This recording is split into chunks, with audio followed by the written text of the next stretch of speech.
샬롬, 반갑습니다. 우리 사랑하는 성도님들, 오늘 아침에도 말씀을 통해서 하나님의 큰 평강이 있기를 바랍니다. 비가 많이 오고 있는데요, 하나님께서 지키시고 또 은혜의 단비로 여러분의 삶을, 영혼을 충만케 하시기를 바라겠습니다. 오늘 하나님이 주신 말씀은 사사기 9장 16절에서 25절 말씀입니다. 이제 너희가 아비멜렉을 세워 왕으로 삼았으니 너희가 행한 것이 과연 진실하고 의로우냐? 이것이 여룻바알과 그의 집을 선대함이냐? 이것이 그의 손이 행한 대로 그에게 보답함이냐?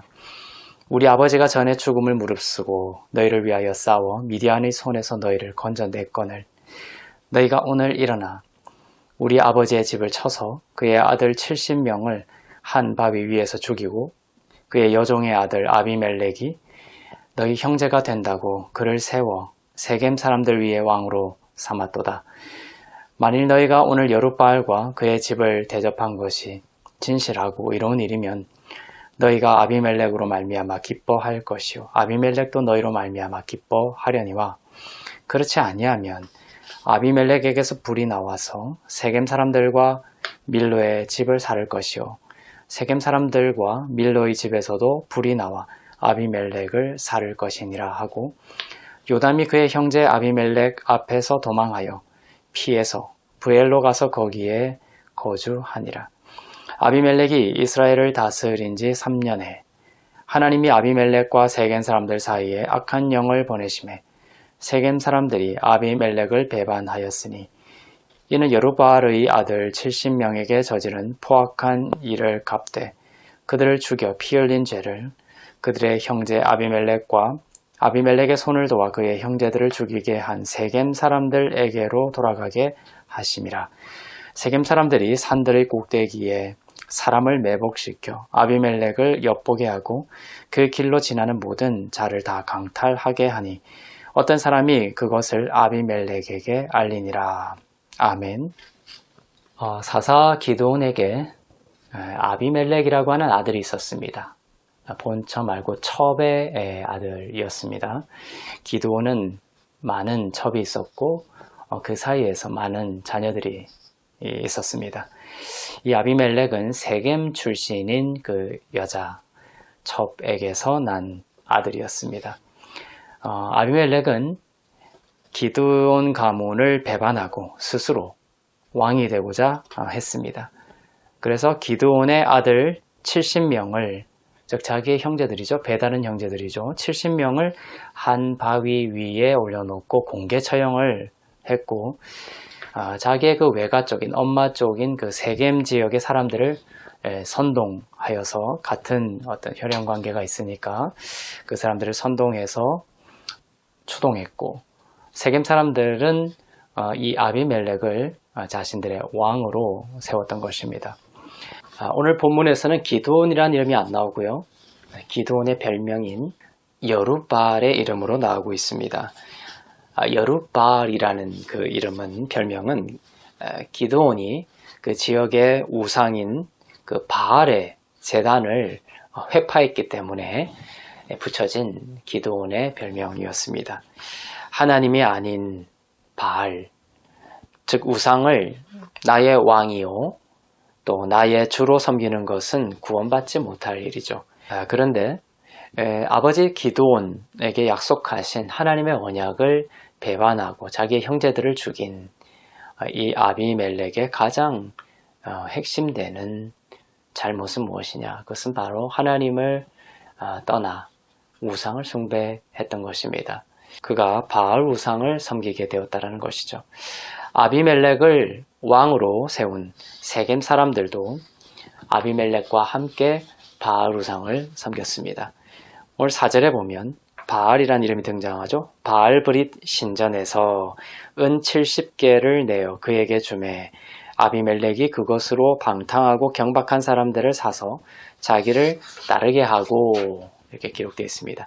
이 아비멜렉은 바로 바알을 숭배하는 신전, 그 바알브릿 신전에서 은 70개를 받아가지고 폭력배들을 샀고 그들을 동원해서 자기 형제 70명을 죽이려고 했던 것입니다. 아비멜렉이 바위 위에서 형제들을 죽일 때 한 사람이 피하게 됩니다. 몸을 숨겨 가까스로 살아남은 사람이 누구냐면 기드온의 아들이 있었는데 그가 바로 요담입니다. 이 요담이 오늘 본문 말씀인데요.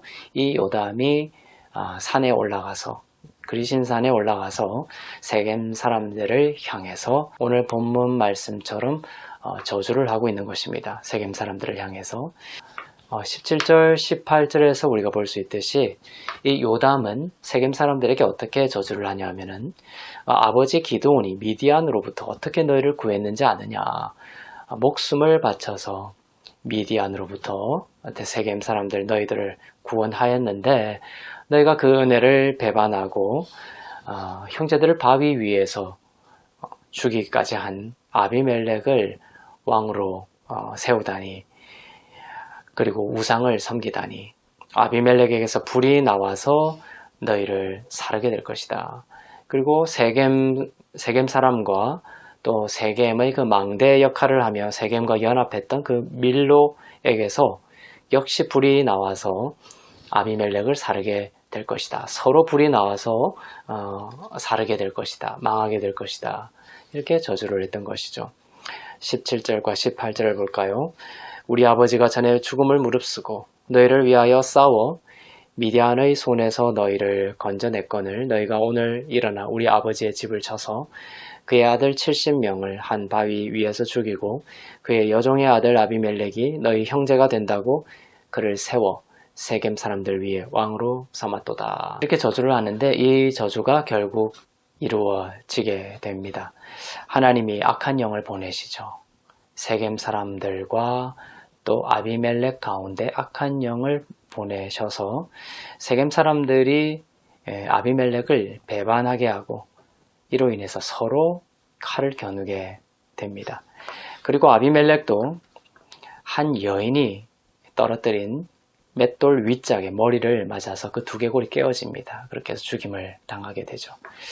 이렇게 하나님의 언약을 배반하고 우상을 섬기게 된 아비멜렉과 세겜 사람들은 이 요담의 저주와 같이 결국 최후의 그 사망의 최후를 맞이하게 됩니다. 그런데 사실 우리 모두가 우상을 섬김으로 인해서 그에 대한 핏값을 받아야 할 사람들이었습니다. 죄의 삭은 사망이다. 로마서 6장 23절에 말씀이 나오죠. 그 말씀을 보여주는 사건입니다. 로마서 6장 23절에 보면 죄의 삭은 사망이요. 이렇게 말씀하고 있죠. 그렇게 인간의 처음 자리에 대한 무지가 있기 때문에 이러한 생각으로부터 우리는 누군가가 잘못을 하게 되면, 죄를 짓게 되면 그 사람을 탓하고 비판하는데 빠르게 달려가게 되는 것이죠. 그러나 우리가 알아야 될 것은 우리가 태어난 이후에 죄를 짓고 잘못한 일 때문에 사망에 이르는 것이 아닙니다. 이 땅에 태어나는 모든 사람들은 태어나서 어떠한 죄를, 잘못을 범하기도 전에 태어나면서부터 이미 그 첫사람 아담의 유전된 죄로 인해서 바로 죄의 삭은 사망이다. 이 로마서의 6장의 말씀을 따라서 바로 예고된 그 사망의 종말을 앞두고 있는 실존으로 태어나게 된다라는 것입니다. 예외가 없는 것이죠. 태어나서 아무리 선행을 하고 우리가 죄를 짓지 않는다고 하더라도 죄의 삭은 사망이다라는 이 말씀의 권위 앞에서 달아날 사람은 아무도 없다라는 것을 오늘 세겜 사람들과 아비멜렉의 최후가 보여주고 있는 것입니다. 그러나 우리는 더 나아가서 기억해야 될 것이 무엇입니까? 복음은 이것이 끝이 아니라는 것입니다. 예수님은 자기를 채찍질하고 십자가에 자기 못을 박고 창으로 찔러서 모든 피를 흘려 죽음에 이르게 한 사람들을 향해서 어떻게 하셨습니까? 바로 기드온과 아비멜렉의 때처럼 악한 영을 보내셔서 그들을 저주해서 죽이지 않았습니다. 예수님은 자기를 죽이려고 한 자들을 향해서 하나님 아버지께 그들의 죄를 사해 주시기를 기도하였습니다. 악한 영이 아니라 바로 용서의 영, 축복의 영으로 우리 가운데 말씀하셨던 예수 그리스도였던 것이죠. 죄의 삭은 사망이 맞습니다. 하지만 예수 그리스도께서 오셔서 보내신 이 용서의 영을 받아서 염치불구하고 십자가의 사랑과 은혜를 알고 받아들이면 죄의 삭은 사망이라는 그 바다가, 저주의 바다가 물러가고 그리스도 안에 있는 영원한 생명이 그 믿는 자에게 주어지는 것입니다. 영생, 즉 변치 않는 영원한 생명이 주어지는 것이죠. 로마서 6장 23절과 22절과 23절을 보겠습니다. 그러나 이제는 너희가 죄로부터 해방되고 하나님께 종이 되어 거룩함에 이르는 열매를 맺었으니 그 마지막은 영생이라. 죄의 삭은 사망이요 하나님의 은사는 그리스도 예수 우리 주 안에 있는 영생이니라. 이미 얻은 영생이 물러가지 않는다라는 것이에요. 아이오니오스 조회, everlasting life, 영원한 생명입니다. 영원한 생명. 물러서지 않는 생명을 말하죠. 아비멜렉이 받은 그 저주가 확실히 그때 요담의 저주를 따라서 성취가 된 것을 오늘 본문에서 말씀하고 있는 이유는 오실 메시아, 곧 우리 주 예수 그리스도를 믿는 자에게 주신 그 영생은 더욱 확실하고 안전하다는 것을 보여주고 깨닫게 하시기 위해서입니다. 그 영생이 그리스도 안에 있는 여러분 가운데 있습니다. 여러분들이 믿으면 보게 될 것입니다. 하나님께 속한 여러분을 대적하고 공격하고 흔들려는 아비멜렉과 세겜 사람들과 같은 원수의 물결이 물러가게 될 것입니다. 평강을 더하시고 그리스도께서 오늘도 왕으로서, 참된 왕으로서 여러분의 그 하루의 시간을 다스리게 되실 것을 믿습니다. 우리를 죽음에서 살리시는 그리스도의 생명이 믿음 안에서 성도 여러분 가운데 충만한 하루가 되시기를 주님의 이름으로 축원합니다. 기도하겠습니다. 사랑의 하나님 아버지, 죄의 삭은 사망이라는 그 결박에서 그리스도를 믿는 믿음으로 해방하게 하신 은혜를 깨닫습니다. 그리스도 안에서 우리에게 영생을 주신 말로 다할 수 없는 그 크신 은혜를 오늘도 의지하는 하루가 되게 하시고 주님을 나의 왕으로 고백하며 나아갈 때 분열의 영, 또 악한 영, 미움을 주고 절망하게 하는 모든 영들이 평강의 영으로 바뀔 수 있도록 오늘 하루 참된 왕으로 다스려 주시옵소서.